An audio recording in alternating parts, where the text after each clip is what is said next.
Thank you, Minister. Senator Roberts. Thank you, Mr President. As a servant to the people of Queensland and Australia, including all Cape York communities, my question is to Senator Scullion. I've just come back from the Cape on a 9-day road visit, visiting all communities except Arakoon, where our planned visit was postponed due to sorry business after 2 deaths in the community.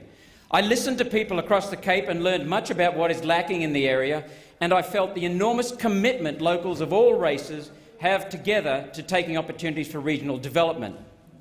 Senator Scullion, as Minister for Indigenous Affairs, are you aware that many traditional owners or custodians across the Cape feel left behind by the Indigenous Affairs hierarchy, that is, the Commonwealth-funded and state-funded agencies and bodies?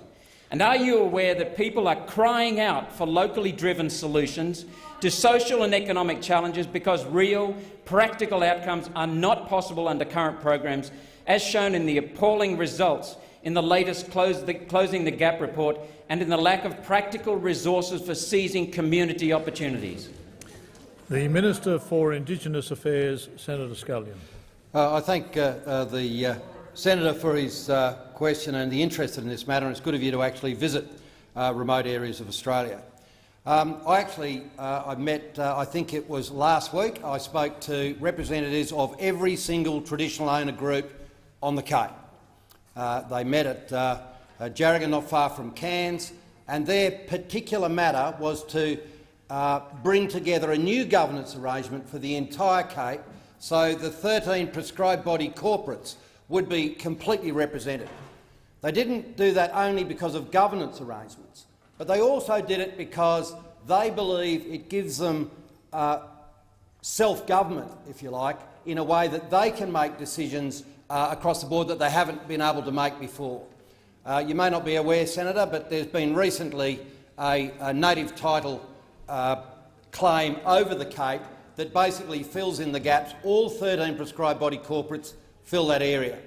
There was clearly a decision, I'm happy to report, that they will now be moving towards having a regional council instead of the Land Council that represents all those traditional owner interests across the Cape.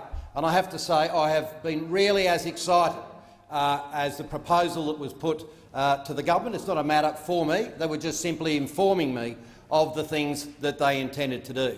So themselves, the Indigenous people of the Cape, the Aboriginal people of the Cape, and there were some people from the Torres Straits there as well, have decided on a regional governance that's going to be that's without precedent since Federation, that's going to be able to utilise the synergies. It's going to be able to take in the local government bodies. Everyone was there, and I can assure you that in terms of empowerment in the Cape, they cannot be in any safer hands, which are theirs. Thank you, Minister. Senator Roberts, supplementary. Thank you, Mr President. Minister, you've just returned, as you said, from Cairns, meeting with Noel Pearson and members of the Cape York Land Council at the same time that I was on the ground in the Cape. Are you aware that many traditional owners or custodians of the Cape are feeling their native title interests are not being adequately represented by their regional land council, and would you be interested in discussing this further to ensure funds and resources are getting to everyday people across the Cape? Minister.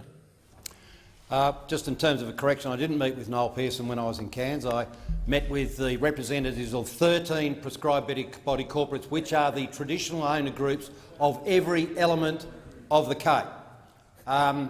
There are always going to be groups in the fringe that don't agree necessarily. Let's face it, in this place, if we all had to get 100%, I don't think we'd ever get a parliament together.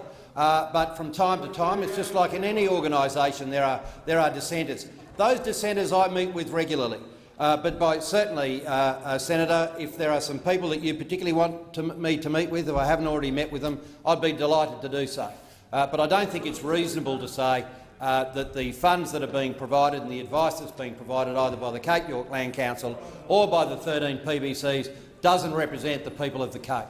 Thank you, Minister. Senator Roberts, final Thank you, Mr President. Question. Are you aware, Minister, that several traditional owners or custodians of parts of Cape York have written to their Land Council requesting to be excluded from the current Cape York United No. 1 claim and written to the government to request funding to pursue their native title interests independent of their Land Council, something that's technically afforded to them? They have had no response from your department or from the Attorney-General's Department or from the Cape York Land Council. Why not? Minister. This is a matter primarily for the Cape York Land Council. I am aware that a letter has been sent to the Attorney, and I understand my department have received a copy of that.